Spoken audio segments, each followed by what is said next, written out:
tried to tell you on Monday, if ESPN was going to call us up to the big studio, we were going to squat. We refused to leave. We haven't eaten. We haven't showered. And as a result of that filibuster, we got a PS5 in here. We've just gone back and forth on Madden, some 2K, maybe a little FIFA. Ordered some pizzas. Some of it's true, some of it's not. All of it is not. He's Tyler Fulghum. I'm Joe Fortenbaugh. Welcome to the set of Bet. NBA Wednesday Night Pick'em and the latest installment of DFFS. My man is on a heater. All that's coming up on today's show, as well as a visit with Chael Sonnen, former UFC light heavyweight contender. He's going to join us to talk about UFC 260, which is this weekend, right down the street at the Apex Theater. If you're looking for more on UFC 260, we're going to be populating our YouTube page with that content throughout the week. YouTube.com/ESPN Sports Betting is the place to go. It's Wednesday. We start with a little letter writer cash out. Are you ready? I'm familiar with the game. All right, here's how it works. 3 big statements. If you agree, you're letting it ride. If you disagree, you're cashing out. We'll try not to screw up the technology in the process. So, letter writer cash out number 1. NBA trade deadline tomorrow, Thursday, March 25th at 3 p.m. Eastern. The Miami Heat will trade for both Kyle Lowry and Aaron Gordon. Both of them. Wow. Both of them. I like Pat Riley, but I don't know if he's got the assets to do so, so I'm going to cash out here on trading for both Kyle Lowry and Aaron Gordon. First and foremost, if they acquire both of these guys, think about what it would take. Gone from the Miami roster would have to be Tyler Hero, Duncan Robinson, Kelly Olynyk, Kendrick Nunn, and maybe some draft assets. I don't think Pat Riley is going to give up all of that to get both of those players. I think they likely want to keep Tyler Hero. I think they like to keep Duncan Robinson if possible and hope that his stroke comes back. But I think they're willing to move with some draft capital and the other 2 players I mentioned, Nunn and Olynyk. So maybe they can get one, brother Joe Fortenbaugh, but not both. I am right there with you. It's nice to see that after we've been holed up in this beautiful studio for 3 straight days, we are on the same page. Simple economic principle of supply and demand at play here. The supply for players like Kyle Lowry and Aaron Gordon is quite low, but the demand is very, very high. And as a result, the Heat may be able to acquire one.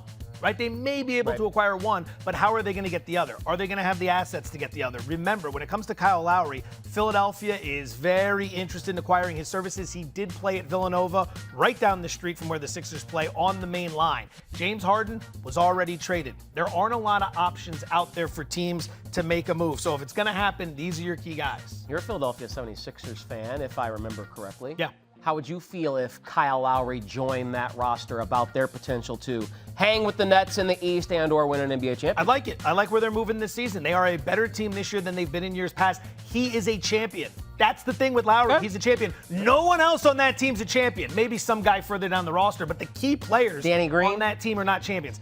Green's a role player. Green's a role player. But the reality is, Embiid, Simmons, they need someone who can come to that floor and lead them in the big spots because they have not been able to pull that off. All right, that takes us to number. Oh, I was pressing buttons there, so the gun. Ooh, that's going to get a demerit. The first weekend of March Madness is in the books. 3 of the 4 number 1 seeds have advanced: Gonzaga, Baylor, and Michigan. They're in the Sweet 16. Let it ride or cash out. Only one of the remaining 1 seeds will make it to the Final 4. I'm going to cash out on that. Okay, playing with your emotions there a little bit. My Final 4 had 2 number 1 seeds in it. It did. And they're both still alive. Gonzaga and Baylor. I think they've been the best 2 teams in college basketball all season long. They've done nothing in this tournament to sway my opinion of that. Michigan's still alive as well, and they look pretty good getting through the first 2 rounds, especially in beating LSU. And they're probably at some point in this tournament in this second week and hopefully get Isaiah Livers back and have him contributing, and that just strengthens their team, especially defensively. So I'll cash out on this, Brother Joe, because I do think Gonzaga and Baylor at the very least get to the Final 4, and I wouldn't be shocked at all now if Michigan building some momentum if they do the same.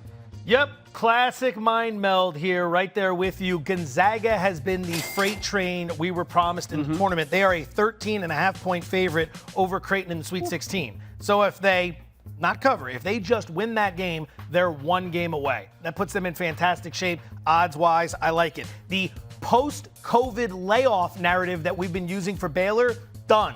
bury it like The Undertaker, although it's not coming back like he has so many times before. Shout out all my WWE fans.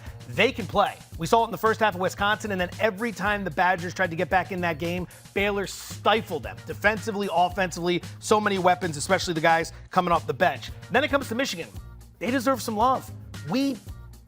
I'll say defecated all over Michigan's hopes in the build-up to this tournament. How many people were counting them out in the build-up to this? And all they did was go out there and hammer an LSU team very many people liked. So I'm not saying they get there, but they've been better than expected, and we only need 2 of 3 to advance. That's where I'm going. Cash out as well. Go ahead and wipe that away from Michigan. If you catch my drift. Yeah, I'll go ahead and do it.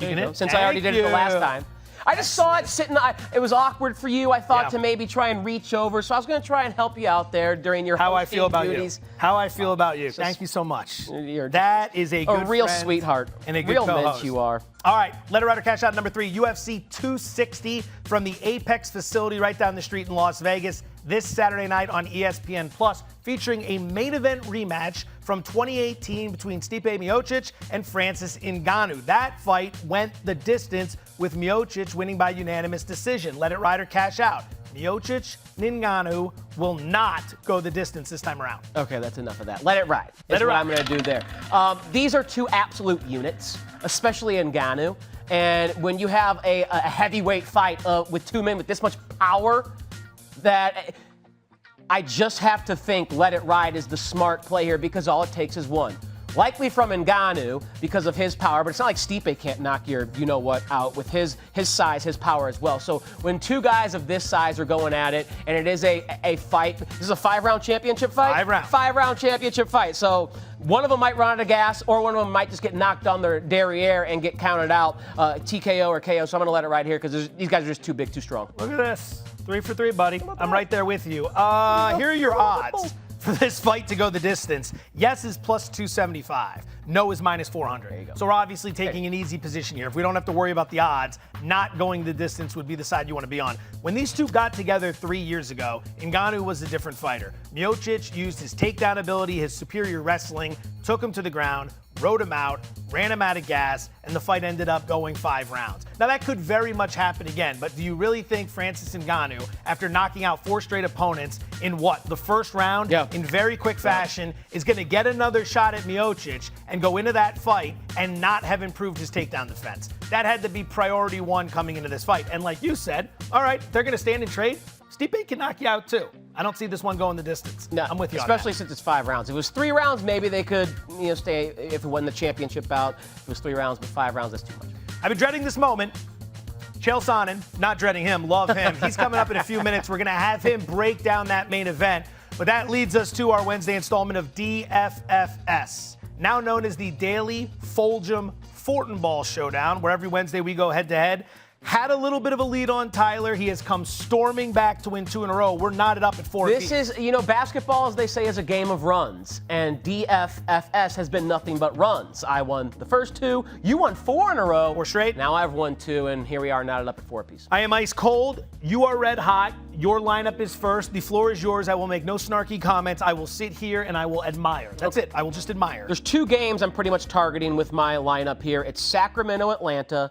It's Utah, Brooklyn. You'll see in Sacramento, Atlanta, I have the 2 point guards going at each other, De'Aaron Fox and Trae Young. Neither can play defense. Both are amazing on offense. I'm also throwing Tyrese Halliburton in there at $5,700 because he is a potential rookie of the year at a good price in that matchup. Then, in that Utah and Brooklyn game, even if James Harden plays, Timothé Luwawu-Cabarrot, Jeff Green, and Nick Claxton are going to get a lot of minutes, and they're all priced at $4,400 or less. And if Harden doesn't play, then their minutes go up, and the usage increases even more. So I love those prices there. Malik Monk, only $4,300 with no LaMelo Ball. His minutes a little bit more secure. And then finally, Giannis.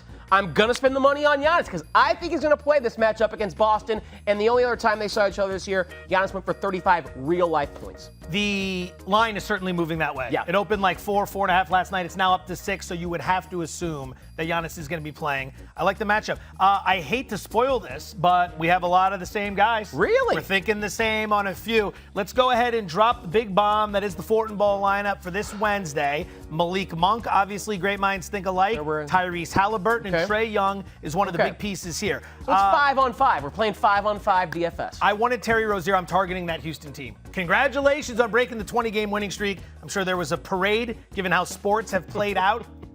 20-game losing streak, I mean to say.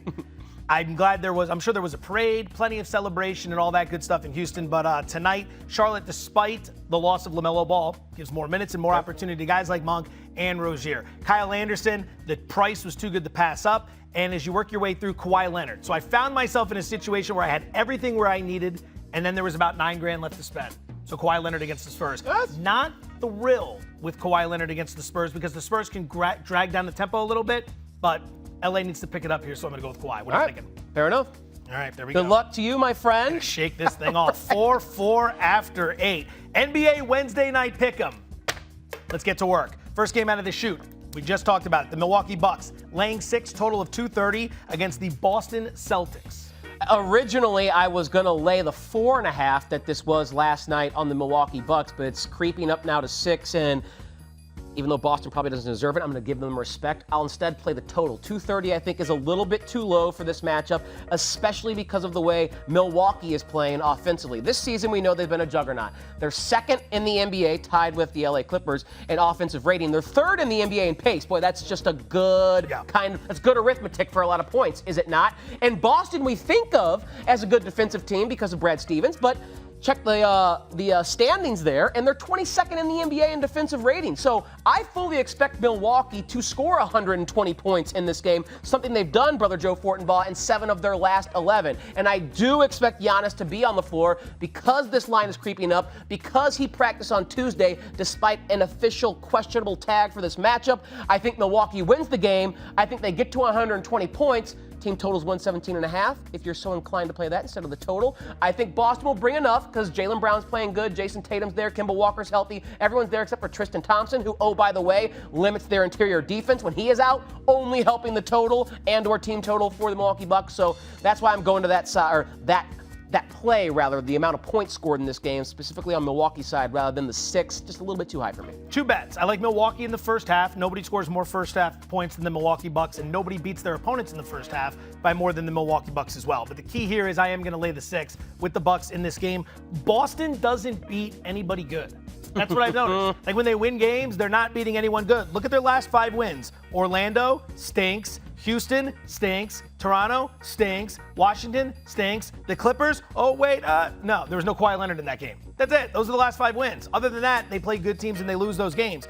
Not a top 10 offense. Like you mentioned, 22nd in defense. Milwaukee has been a freight train since we kind of just dismissed them.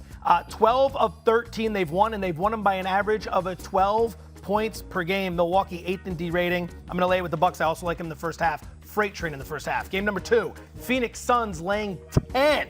Total of 215.5 at the Orlando Magic. Like the Suns to win. 10's a little too high, though, so I'll continue to ride a bet I love when the Suns are involved and another team has an offense that is garbage because of injuries. I'm just going to go under 215.5. It's too high for me. I mean, Orlando Magic struggle to score. Then they play one of the best defensive teams in the NBA. Phoenix 3rd in the NBA in defensive rating. They also play at a slow pace, and Orlando will gladly oblige because they have so many. They're limited by their rotation because of the injury situation. They're 24th in pace. It's the second game of a back-to-back. Terrence Ross for Orlando was out last night. If he's not in there, that of course lowers the ceiling as well. The Magic have failed to score 100 points in 5 of their last 6. It's 2021 in the NBA, and they can't even score 100 points, so I'm going under. 100 points. If you score 100 points every game, you still stink. Yes. They can't even get to 100 points. I'm laying the 10, but America, don't follow this one heavily. This is my least favorite play of all. I like the idea of the under there. Right. I'm not going big on this, but I'm going to play the 10. So first off, is Aaron Gordon even going to play tonight? Because he is the subject of trade rumors, right? Much like Kyle Lowry is. If you're Orlando, you cannot risk getting this guy hurt if you're going to be moving him. So even if he plays, I wonder about the minutes. You have an Orlando team, they've lost 11 of 12, and when they lose, they're losing by 13 points per game. Phoenix, meanwhile, I don't know if anyone's paying attention to this. Last 11 road games, 10-1 straight up, 10-1 against the spread. I'll lay it, but it's the smallest play of all. Game number 3, it's the Clippers laying 6. 222 is your total. They're in San Antonio taking on the Spurs. Game is in San Antonio. I will take the 6-point head start with the Spurs. The Clippers will be without Patrick Beverley and Serge Ibaka. Those are 2 key rotational players. Obviously not Paul George and Kawhi Leonard, however. Speaking of which, though, the San Antonio Spurs have the personnel to defend Paul George and Kawhi Leonard, or at least limit their efficiency. This is going to be a tough game for them to get their buckets because Keldon Johnson's a big enough body to stay in front of either one, and so is Derek White. Derek White and Keldon Johnson, two very good perimeter defenders that make it hard on their opposition to get easy buckets. So if Paul George and Kawhi Leonard just can't miss, I'll take it. But if they have their normal output, I think it's going to be a little bit lower than expected with those two because of the defense that Keldon Johnson and Derek White can play. The Clippers also have just a bad habit of playing to their competition, and even though San Antonio is still coached by Greg Popovich and in the thick of the playoff race, they're not in the class of the Clippers. So I think the Spurs can win this game outright if, the breaks fall their way and the Clippers just kind of coast through it, which we've seen. But I'll just take the 6-point head start with San Antonio. The total has moved from 220 to 222, which is suggesting that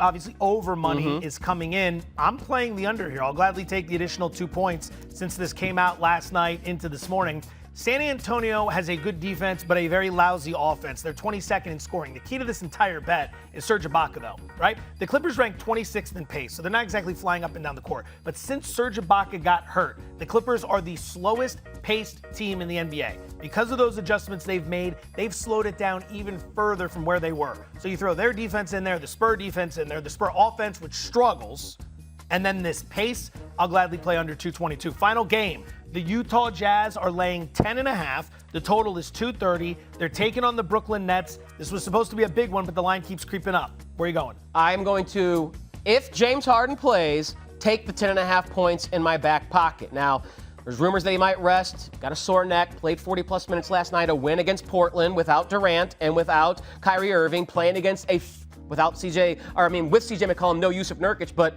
a good playoff team in Portland. Utah is 24th in defensive rating over their last 10 games. So they have come down a little bit. They're 5-5 overall, straight up is their record. So they've struggled here a little bit. They have not looked like the team that ripped off, 21 out of 22 wins or something like that earlier. Harden's playing on an MVP level. It's a chance to increase that MVP narrative on a national stage, ESPN, against the best team in the West as far as record. If Harden sits, though, scrap that bet and just play the under because the Nets will struggle to score. I'm looking somewhere in the same range. I'm going to play the Nets team total, which is around 109.5. I'm going to play the under on that. That has been dropping. No Durant, no Kyrie Irving, no Landry Shamet, possibly no James Harden. And even if you see Harden tonight, not only is he battling a bit of a neck injury, but Steve Nash has been talking about limiting his minutes. He was talking to the media about that the other night. I believe it was after the Portland game, if memory serves me correctly. So I don't think we're going to see Harden playing a lot of minutes, even if he's out there. Utah, 16th in pace, top 5 in defensive rating. I think they limit this game and grind it down. Brooklyn, 109.5 is their team total. I'm betting they do not get to that. Yep. UFC 260 this Saturday night, right down the street at the Apex facility here in Las Vegas. For more on that, let's bring in Chael Sonnen, who's one of the absolute best in the business, one of our favorites, former light heavyweight and middleweight contender, now UFC analyst for ESPN. Chael, we appreciate the time, as always. Main event this weekend, Stipe Miocic and Francis Ngannou. The first time they got together, it went the distance. Miocic by unanimous decision.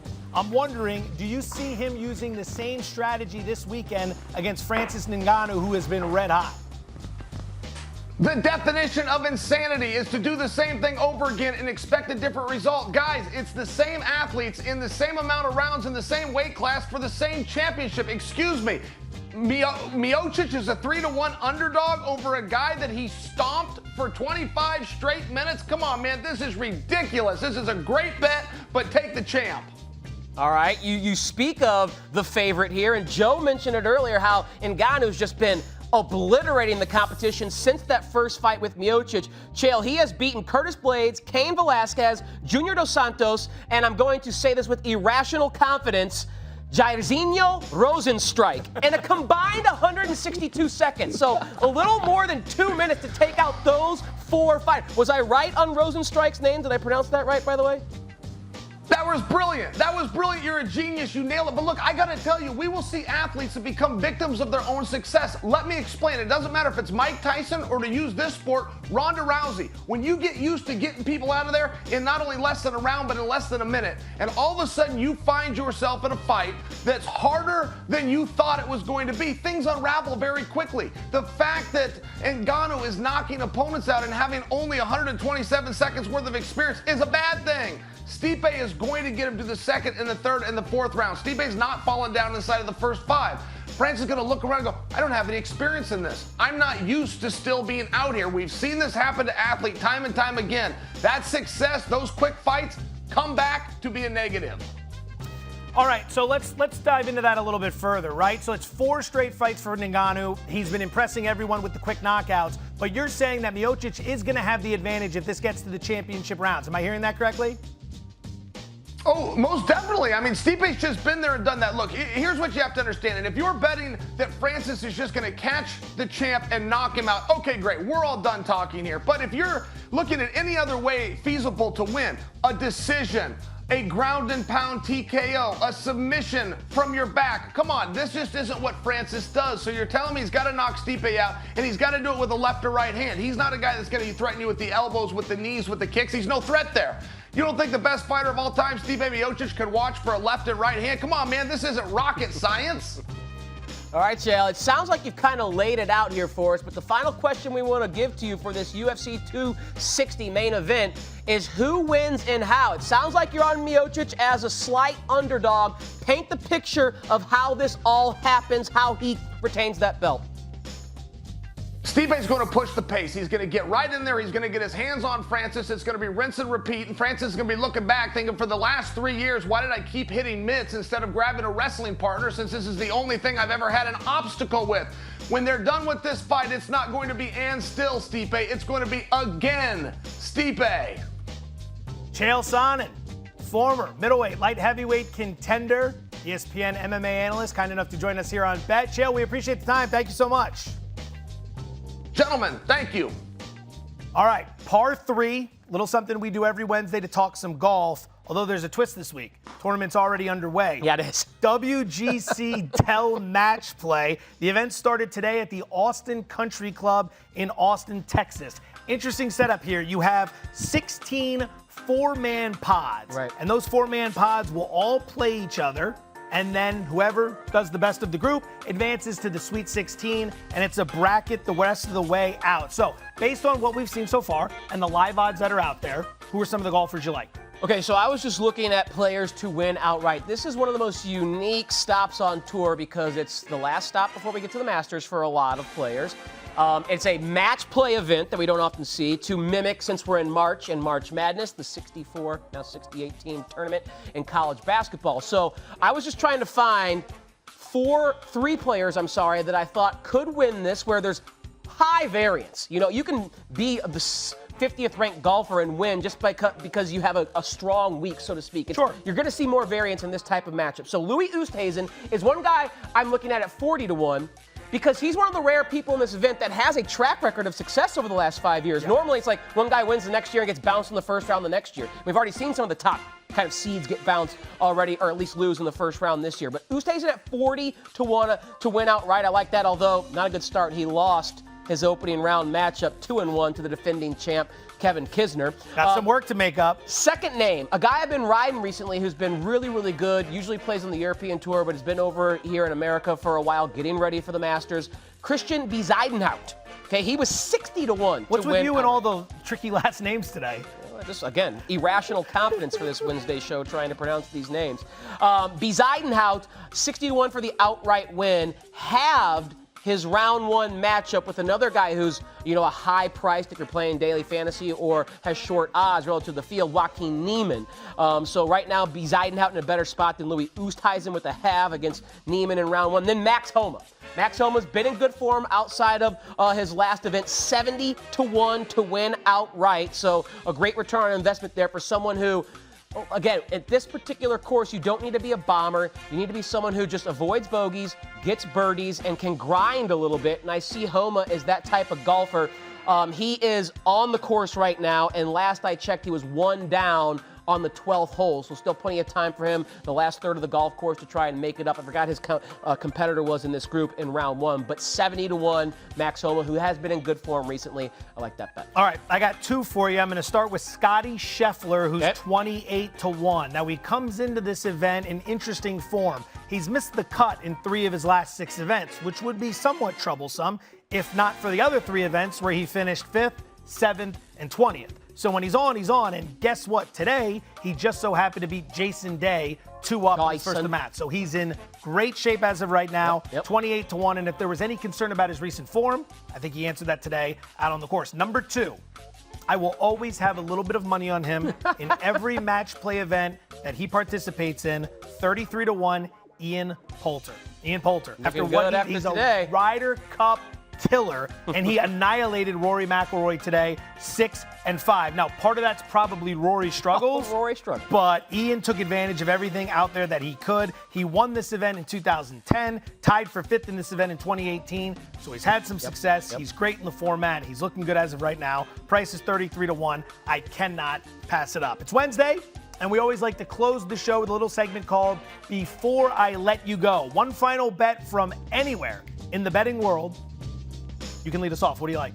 Yeah, I'm always going to go to the NBA. You know my affinity for the association, and you know I have a soft spot for the Denver Nuggets for a couple of reasons. Michael Porter Jr. went to the University of Missouri. I don't know if you've heard, but I'm also a Missouri Tiger, so MIZ. I did get the update on that once. You had heard that. They're playing the Toronto Raptors, or the Tampa Bay Raptors, whatever you want to call them right now. Have you seen what's going on with the Raptors lately? They are terrible. Absolutely terrible. And they're not just bad like the Rockets. They've got some chemistry issues. I was going to say, the struggle bus left H-Town and drove straight to Tampa Bay for the Raptors because the Raptors, they're a complete mess right now. The Nuggets are on this Florida swing right now, this East Coast trip, so it's far away from home. I'm sure they're a little tired. However, they're only laying 3 points against a Raptor team that I just don't think can keep up with them. The Nuggets, despite, maybe being tired from this East Coast trip, they have something to play for. They are motivated because LeBron James and Anthony Davis are hurt, and they can make up ground on the Lakers in the Western Conference. The Utah Jazz aren't playing as well as they had been in the first half. They can make up ground. They can get into that top 4 in the Western Conference and improve Nikola Jokic's MVP chances, who, by the way, he's the betting favorite right now, plus 110 due to the injuries. So, with the Raptors being an absolute mess, I think they're 1-9 in their last 10. They're 0-9. 0-9 in their last 9. 1-9 in their last 10, I believe, is the stat. I'll look it up in case that's incorrect. But Siakam making critical comments of Nick Nurse. There's rumors that he got fined, but then they said there was no fine. But either way, he was critical of his head coach, Kyle Lowry. Might have played his last game as a Toronto Raptor. Who knows if that's the case there. Denver, meanwhile, streaking in the other direction. They have won 8 of their last 10, and they've been doing it in a very, very, I think, projectable way for the postseason. Jamal Murray, Nikola Jokic, Will Barton, and Michael Porter Jr. are playing 32 to 36 minutes every night. Then Mike Malone is sprinkling in some Millsap, some J. Michael Green, some other guys in that rotation. They're still waiting to get Gary Harris back. So I think Denver is going to surge in the second half. And the way that Toronto's playing right now, they don't scare me. I'll lay the 3. I think Denver puts a beat down on the Raptors. I expect big games from that big 4. Barton, Porter, especially Murray and Jokic. That line opened Denver -1 last night. It was extremely suspicious. A bunch of us wrote about it for our article up on ESPN Chalk. Doug and I picked it this morning for the podcast, the Daily Wager podcast, which you can check now. iTunes, everywhere you get your podcast. Subscribe, rate, review. We'd really appreciate it. And it's now up to 3. It looks suspicious. It's no longer suspicious based on that. It's one thing to be bad. It's another thing to be bad and semi-dysfunctional. And with Norman Powell and Kyle Lowry being dangled out there on the trade deadline, this team is completely packed it in. You got to wonder how much he's even going to play tonight. If he plays at all, you can't risk the injury. You're in the association as well, I am. I dabble with some F1. And I'm hoping to get some F1 into the show tomorrow when we're back at 4 p.m. Eastern, 1 p.m. Pacific. Mercedes not looking too good in Bahrain. Oh, okay. He's not even the favorite. Can you believe it? Bahrain, what country is that? Not even the favorite. We'll talk about it tomorrow. I'm going to go Mavericks -8 over the Timberwolves. A lot of juice to lay there, a lot of chalk to lay there. Minnesota is really bad if you haven't gotten the word. -7.7 point differential, which is the absolute worst in the NBA. But more of that, of their 9 losses, last 9 losses, 7 of them have been by 9 or more points. Like when they lose, they go out there and they get blown out. Dallas has had 2 full nights of rest coming into this game. They started the season 9-14. They've gone 13-5 since. They're trending in the right direction. Minnesota 26th in defensive efficiency. I'll lay the 8. Cross the fingers. Luka I think Doncic Dallas on triple-double watch as well. I like those props. Yeah. If Minnesota can keep it somewhat close and he gets his normal minutes, hard to see that he doesn't have a huge stat line. All right. This guy, myself, Doug Kazarian, will be on the ESPN pregame show for tonight's NBA matchup between the We got Celtics, Boston, Milwaukee, and Milwaukee. Brooklyn. We'll see you tomorrow. Tyler Fulghum, Joe Fortenbaugh. Have a great night.